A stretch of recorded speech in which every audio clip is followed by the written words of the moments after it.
Hi, everyone. Tonight we're going to be talking about convalescence because I know a lot of folks have had the flu and colds, and I'll give you some of my tips on what has helped me and my family through the years. I see people are starting to join in. Let's see if I can see who they are. Okay, Janine and Natalie, who we call Nathalie because she has an H in her name. She is part of our team. Hi, Nathalie. Same with Catherine. Catherine. Hi, Catherine. Hi, Catherine. Wonderful testimony that you sent us the other day, Catherine. How beautiful that was.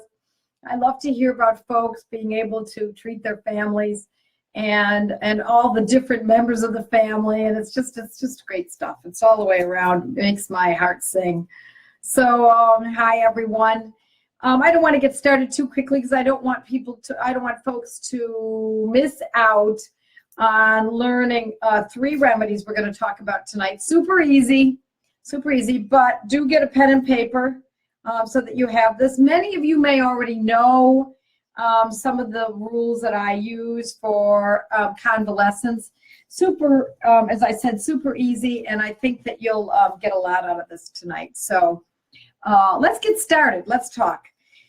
So the biggest concern that most people have is the lingering aspect of a cold or flu. Once the worst is over, of course, the worst is how sick you can get, and the flu can be dangerous. A cold generally not. A cold can turn into pneumonia, but a flu, influenza has a potential danger to it. I don't worry about it too much, and I must say, I'm going to preface this by telling everyone how important it is to relax. And that's why I do this, is to teach folks how to relax. Because once you know homeopathy, once you understand these medicines, once you get to the point where you think to yourself, I know a remedy for that. I know what the protocol is for that. I know how to handle this and that. You start allowing the anxiety to melt away. And that is one of the best parts of homeopathy, is that you can be a mother or grandmother or a mother to pets and to wildlife and not worry about it. You know what to do for injuries, you know what to do for influenza, you know what to do for colds, you know what to do for palpitations, anxiety, etc., etc. You will become more comfortable in your skin, and the worry will just melt away. So that's my whole goal in teaching you all of this. And I will tell you, it made a big difference for me because I had a tendency to be a nervous Nelly when I was first embarking on, well, not motherhood so much, because by that time I'd learned enough homeopathy, but about my own health. I was very concerned because I was so unwell for so long. And once I learned a few of these methods, some of them I must tell you, and I talk about this author many times in my classes, and I've also talked about him on my blog, and that's some of the information I got was from the likes of Dr. Robert Mendelsohn. So check out Dr. Robert Mendelsohn. He's passed away many years ago, but he was a pediatrician who was a renegade, and he actually is on YouTube. You might find him, a couple of little bits on him here and there. And basically what his whole book was about was relax as a parent. Don't worry about it. Children are supposed to get sick. That the true concerns when you're a parent is not illness. It's not about fevers. It's not about influenza. It's not about colds. The true concern about raising children is the concern about injuries. Injuries cause more deaths than anything else. Drowning and cutting and catching on fire and excuse me, those kinds of concerns are much bigger than the concerns about childhood illnesses. So, but this is not just for children tonight. We're going to be talking about convalescing for all folks. Now, if you've taken if you have my CD on cell salts, you'll already know this. So I like to use during convalescence. That is The person is no longer really sick. They're not coughing and wheezing as much. That's been taken care of by Caliiodatum or Chelidonium or Calicarb, etc. All of those that I've talked about in other blogs and podcasts, mostly blogs. But now the person is getting better, but they're still not 100%. One of my favorite remedies is a cell salt called ferrum phos, and this is the way you remember it. I've talked about this many times. I like to use ferrum phos as a little phonetic, boy, I'm having a hard time saying this, a phonetic way of recalling it. So phos, ferrum phosphoricum, is F-E-R-R, it's F, and then the second word is phosphoricum, P-H, and as you know in phonetics, that a PH and an F sound the same. And so it's kind of a play on that word, but we use phos or ferrum phosphoricum in a 6X or 3X. And it's for inflammations. It's for flu. It's for getting past fevers, okay? So you can use it during those periods of time, but today we're talking about convalescence. So this is Highlands ferrum phos, and it's in a 6X. And you can buy this at Walmart, you can buy it at Whole Foods, at Wegmans, at many grocery stores in the US and Canada, and all throughout Europe. So this is a great cell salt. And I've been using ferrum phos in 3X because that's what the Banerjees use. But when you need it quickly and you need it super, readily at hand, instead of getting into 3X, or you don't happen to have this, you can find it so readily in grocery stores, etc., and they only have it in a 6X. This works just as well. So I use ferrum phos 6X, and I mix it with calc phos 6X or calc phos 3X if you have that. So I actually find that 3Xs sometimes work a little bit better, but because of the fact that you can get these so readily in a 6, then we might as well go with the 6. So I actually mix them together. Take 3-4 pills or 2 to 3 pills of ferrum phos and 2 to 3 pills of calc phos. Put them in the mouth at the same time. Use them several times a day, maybe 3-4 times in a day. And as the cold or flu or the cough that you've just getting over starts to abate, you're using it less frequently. And it helps move the convalescing along a lot faster. Now, I also have another trick that I like to use, and I've also talked about this in my blog, and that's using for sulfur 30 for a lingering cough or cold. Now, here's the thing. In today's world, people believe that lingering means a week. But a cough or a cold historically lasts 2-3 weeks for many people. If yours only lasts a few days, you're in good stead. That's great. But if you find that your cold is lingering 3 weeks, 4 weeks, that's lingering. 3.5, 4 weeks, something like that. Now we can add sulfur. Sulfur 30, just plain old sulfur. It's not sulfuric acid. It's not any other kind of sulfur, just plain old sulfur 30. And it's taken generally twice a day. And that can break that cycle of continuing with this lingering cold or a lingering cough. Now I'm going to separate these coughs and colds a little bit here too, and I'm going to tell you that a cough we expect to last a long time. Why? Because it's accumulated mucus and we have to get that out, and it can take a long time for it to be expelled. And while it's expelling over the days and maybe weeks, it's working to remove the debris or the mucus that is carrying a virus or bacteria. And so there's nothing wrong with the cough lingering as long as the person is not held down and is not super, super ill. So if you had a fever and you felt weakened by a cough or a cold, and you also had this cough, and now everything else is gone, you're back to work, back to your daily duties, yet the cough remains. A lot of people are worried, thinking, oh, this is still not over. But no, it probably is over. And if you use these convalescing cell salts, and if it's more than 3 weeks, 3.5, 4 weeks, 5, 6, especially those longer ones, 8 weeks, 10 weeks, and you still have it, then now that makes sense. Now we start using sulfur 30 twice a day. So the idea here is to get you to use these remedies without giving it an awful lot of thought. In fact, if you buy these, and I urge you to do so, get them on, you can even get them on Amazon, right on them, convalescence. Mix with ferrum phos, mix with calc phos, and take during convalescence. Okay, we have some questions. Let's see.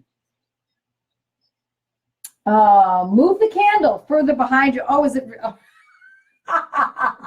My candle. Should I move it? Other way. The other. Well, look, I can do it this way. It's not even showing at all. That works. Yeah, good. Good. Let's see if we have any other questions here. Mixed ferrum phos with calc phos. Okay, thank you, Natalie. So she's clarifying it. Sulfur 30 for lingering cold. Now, remember what I mean by lingering. People are very impatient with their colds. They think a cold should last only 3 days. And of course, that's great, as I said. But colds historically last 10, 12, 14 days. When I was a child, I remember when I would get sick, or my brother or my friends at school, we would be sick for 2 weeks. It's just the way it was. Everyone just assumed that you'd be sick for 2 weeks. Nobody thought you'd be finished in just a few days. I think we've gotten a little spoiled into believing that we can get rid of something a lot faster. So what to use for lingering sinus infection, that is, okay. Well, we're not going to talk about sinus infections because not specifically anyway, because if you go to my blog and you look up sinus infections, I've got the protocol, and I don't want to repeat too much of what's already on the blog. But if it's lingering and you have not gotten rid of it over a period of 3.5, 4 weeks, then certainly sulfur 30 might very well be useful. So, wow, Judy, I haven't talked to you in a long time. Hi, nice to see you. And do we have any other? Yes, patience, someone's saying. Yes, absolutely. You want to be patient. You have to be patient with these things because, especially for children, colds and coughs are important. They need to get sick when they're children. We need to educate their immune system. We need to build their immunity as children. They need to get measles and chicken pox, and I wish they were still around. Unfortunately, they're not. And I know that many people might think that that's a crazy thing to say, but it is not. We need to have these childhood illnesses so that they can build immunity and they don't get them as adults. So we have a couple more questions. For children especially, would putting the remedies in water be okay? Or would you prefer the dry remedies still? I suppose you could use it in water. And what I've said before about mixing or putting remedies in water is that if it's not a condition in which there is imminent danger, it's just used for convalescence, then certainly you can use it, put it in water. And maybe I would put it in an ounce or two of clean water, good water, and put a dose of each, so maybe 3 or 4 pills into each, and have them sip it throughout the day. And especially if you have a whole brood, you could give it to many. But as I've said before, if you want to be absolutely certain that the medicine is acting, don't use water, because then it's just adding another aspect to trying to understand whether or not you've used the right medicine or the wrong medicine, or perhaps you shouldn't have used aqueous solution, etc. And I think you know how I feel about people using, trying to stretch remedies too much, because we do want to support our pharmacies. And I think that is an important part of being a homeopathic family, is to support the pharmacies because they support us when we're in need. So let's see if we have, another questions. I often see developmental explosions in my children following illnesses. You bet, Catherine. Absolutely. I've seen the same thing in my own children, and many people have reported it to me. And if you suppress symptoms during an illness and give Tylenol or antibiotics, you may not see those developmental shifts. And I believe they're important. It makes perfect sense.